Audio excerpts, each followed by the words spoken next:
Hello, welcome back to the Forge. This is just going to be kind of a short video that has a little bit of footage from a couple of shows we went to. I really am pretty bad at shooting video at shows.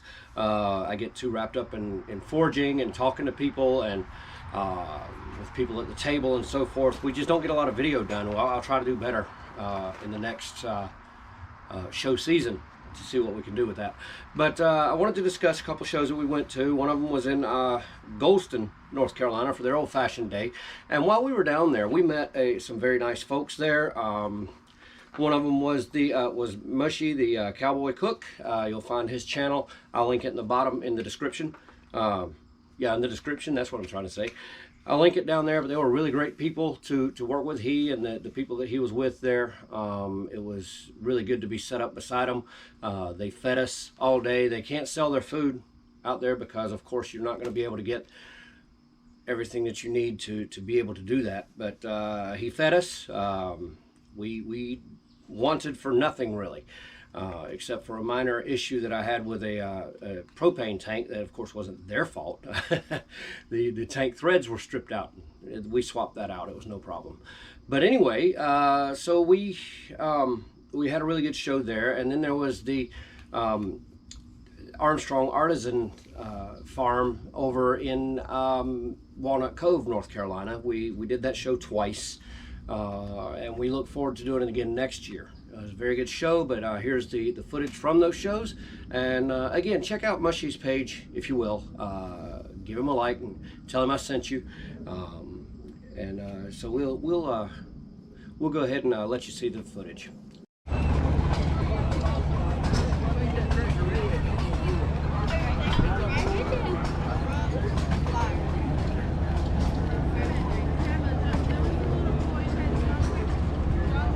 I didn't make these things.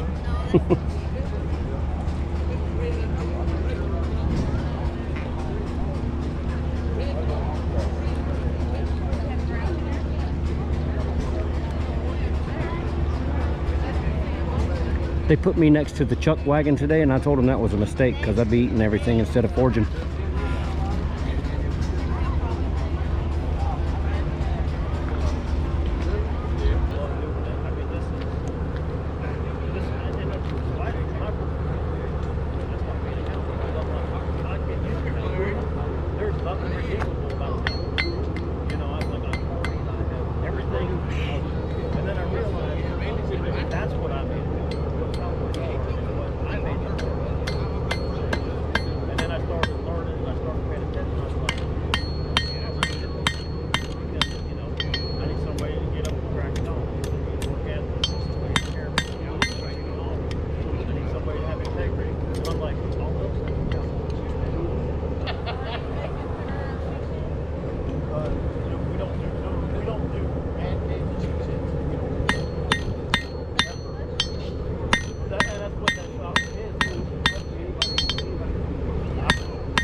Okay, there we go.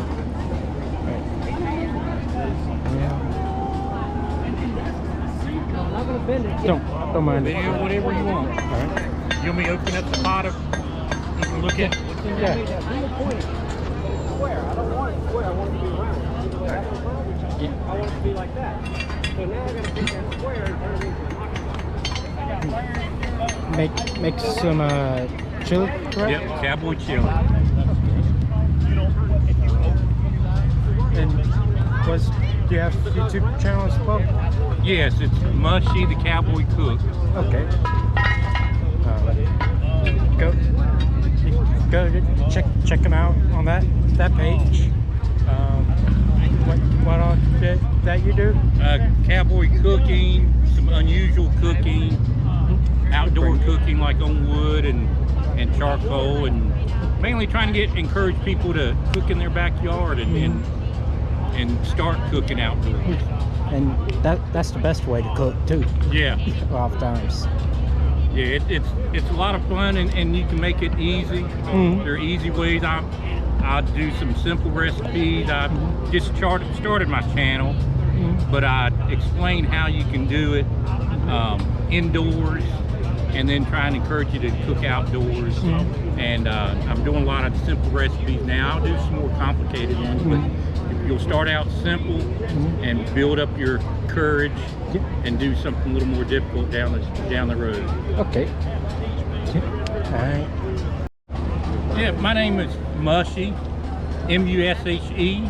That's my trail name. And I just started a YouTube channel back in late July, and it's Mushy the Cowboy Cook. I've been cooking on chuck wagons for about 10 years. I've been cooking outdoors for about 45 years. I started out in Boy Scouts, and really enjoyed. I like the challenge, and I try and challenge myself to cook outdoors. So my channel is what we do in shows, what we cook, the show itself. We do shows around North Carolina and a little bit of Virginia. We've got this wagon and 2 other ones. So we're really kind of 2 crews. Sometimes we'll be together, sometimes separate. And so filming what we do, like I said, at the shows, and then at my house, I've got an outdoor cook set. We're cooking on wood, charcoal, perhaps eventually do some grilling or whatever, gas grill or whatever. And then I do some unusual cooking.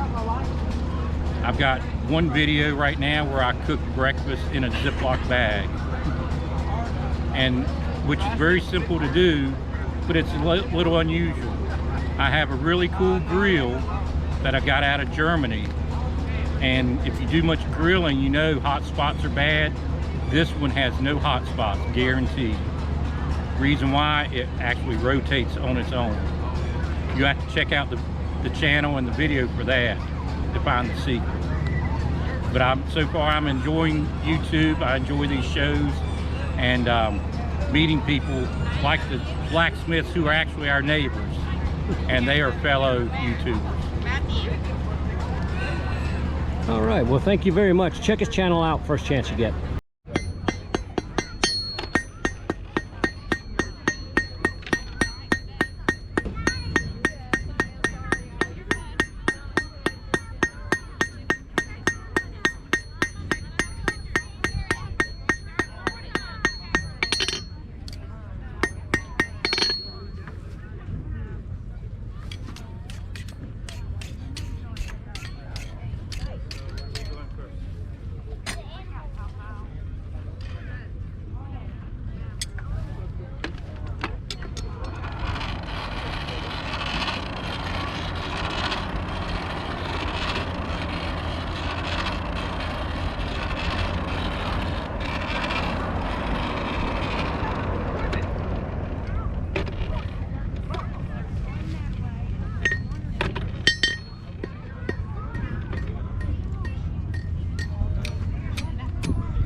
doing? He's making horseshoes.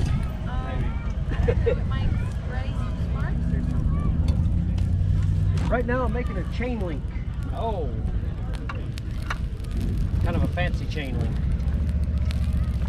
So I'll be coming here for my next heat and bending it around this jig.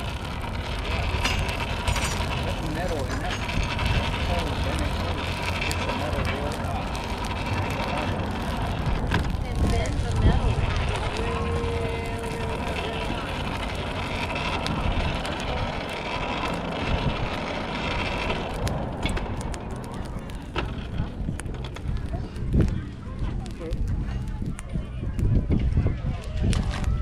Like a blacksmith? That's metal tanks. I'm really tapping it, not to form it, but to knock off the scale. Neat. Not yet, sweetheart. I'll give it to you when we get to the animals. What do you think of that? What I'll do next on this, since like I said, it's a chain link for this tripod. I've actually sold the tripod. I'm going to make the same thing on the other side here, and then I'll make identical ones and just link all of them up to a chain. That first two? Yeah, for stew, pot of beans, or whatever you want to throw over a campfire.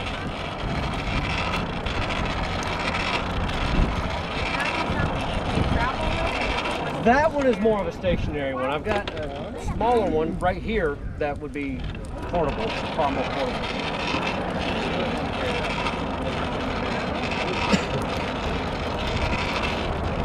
It wasn't a lot of fun to bring it. We live over toward Raleigh, and so tucking it in the back of the truck, I was afraid of how much was sticking out the back.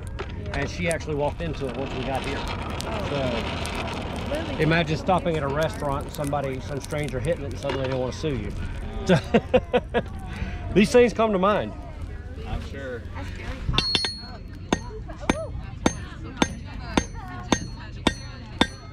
Now, what I do here, I want a round point on this. But round steel does not forge very well. It'll actually shear.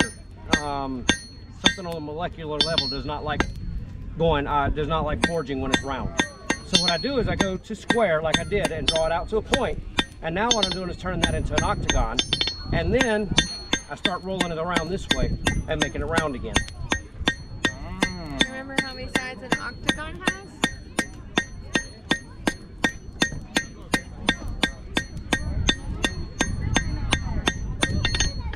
So now, and this is always kind of tricky to remember sometimes, which way I want that curl to go. You put it in the opposite direction that you're putting the other bend. But if I'm not careful, this will be up and I'll put the curl the wrong way. So I want the curl to come back toward the work that's already done. Hey, it's right to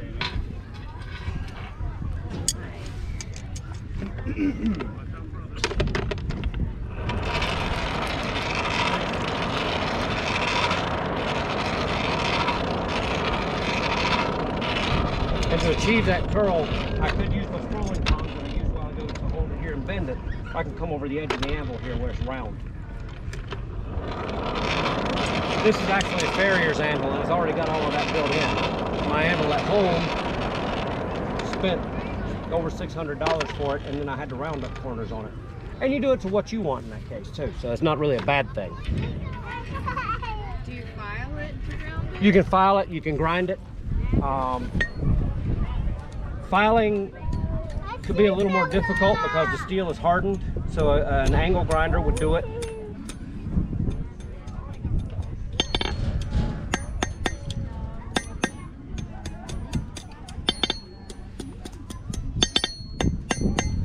And there we go.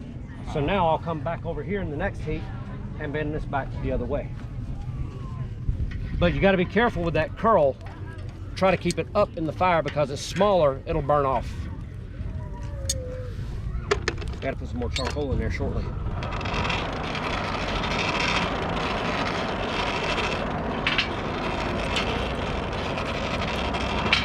And my fuel is the very same charcoal you can throw in your grill. It's not briquettes, it's lump charcoal, but it's the very same stuff you can throw in your grill.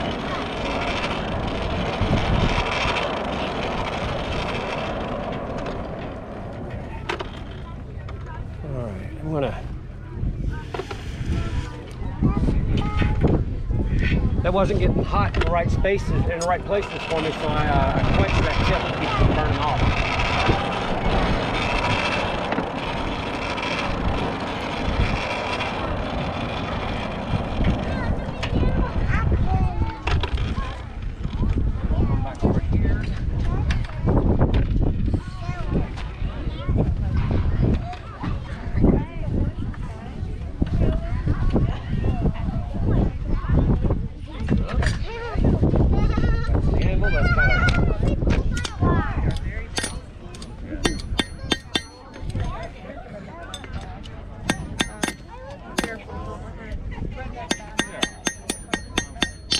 So now we have a chain link. That's pretty.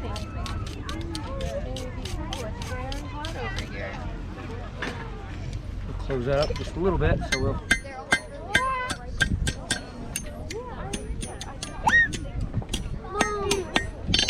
It's also a way to make a like a hair barrette. Form it more to the shape of a head and make a pin to go through it, or a stick. I've never done that. I need to do that sometime. Yeah.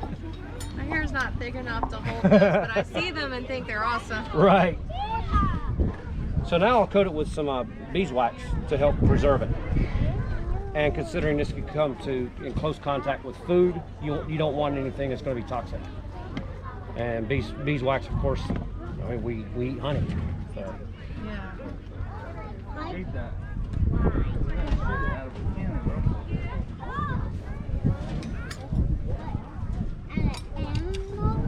Do you buy your beeswax, or do you know? I buy it. I've been trying to. Do not get close over there. I've been trying to find local beekeepers. Some beekeepers are kind of stingy with it. Others give it away. But I haven't found anybody to give it away yet. So. It takes a lot of work to refine It does. and most people just toss it. Yeah. You know, some people do. And it's kind of like farriers. I think it's sort of a superstition to hang on to your farrier's rasps. Some are that way. And I put out word some time ago, a couple of years ago, to see if anybody was willing to give up any farrier's rasps, because I can still use them in the forge, and then they can make very nice blades after that. Had no takers. I ended up buying GoPro farrier's rasps, but once I use one up, I turn it into a knife. But yeah, that's it. If you'd like to pass it around. No, I'm not going to waste it. That's for sure. It came from a... So anyway, I hope you enjoyed that little short video just showing what we've been up to, along with the dagger build and so forth. I actually did have someone from a production company try to buy the dagger from me. It was a fantasy production that they were working on, but there were a few issues with it, such as it was sharp. And that wouldn't have been good for them. But anyway, I hope you enjoyed this, and if you did, please drop a like down there, and please comment. And just, like I said, go over to Mushy's page and like his page, follow, subscribe to his page is what I'm trying to tell you. If you're not subscribed here, please consider doing so, and hit the bell so that you get all the notifications. I'd enjoy having you. Anyway, we'll catch you next time.